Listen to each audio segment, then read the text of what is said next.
Hey, this is Rick Brandenburg for Turf Bugs and Rock and Roll, and we're going to continue in the fourth video of our journey on the dark side of social media.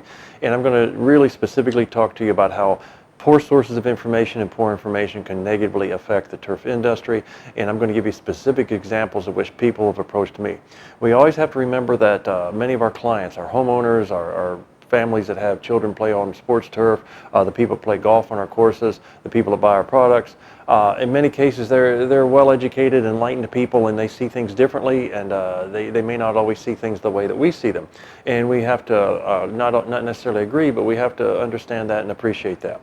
And what I want to talk to you today, and I'm going to give you a specific example. And some of you aren't going to like this specific example, but I feel the need to do this because this really drives home the point, and that's poor sources of information.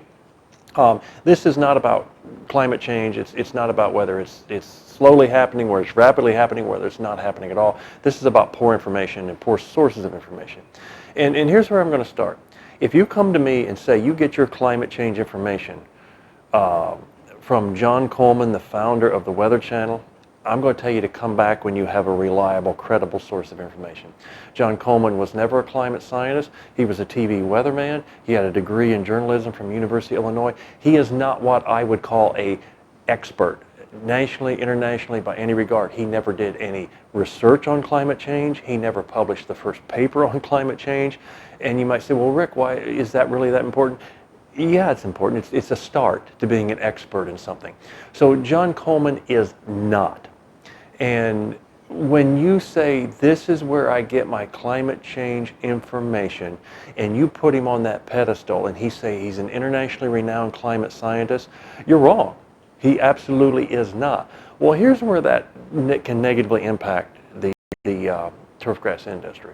I interact a lot with various advocacy groups, anti-pesticide groups, organic groups, all that sort of thing.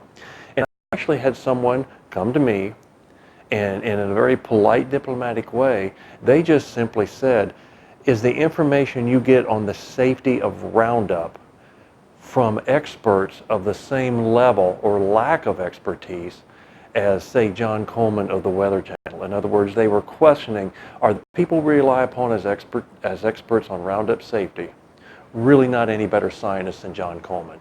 So, you know, John Coleman's not a bad guy. He had an agenda. He was very successful. He founded a Weather Channel, which a lot of us use, but he is not a climate change scientist. And if that's your source of information, you know, you don't have much to stand on.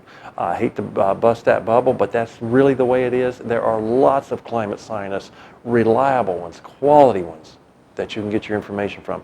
He should not be the one you put at the forefront. We'll follow up on that and also talk to you about things that John Coleman has said and how that can negatively impact the turf industry. Hope that helps. Hope you're not mad at me. We'll see you.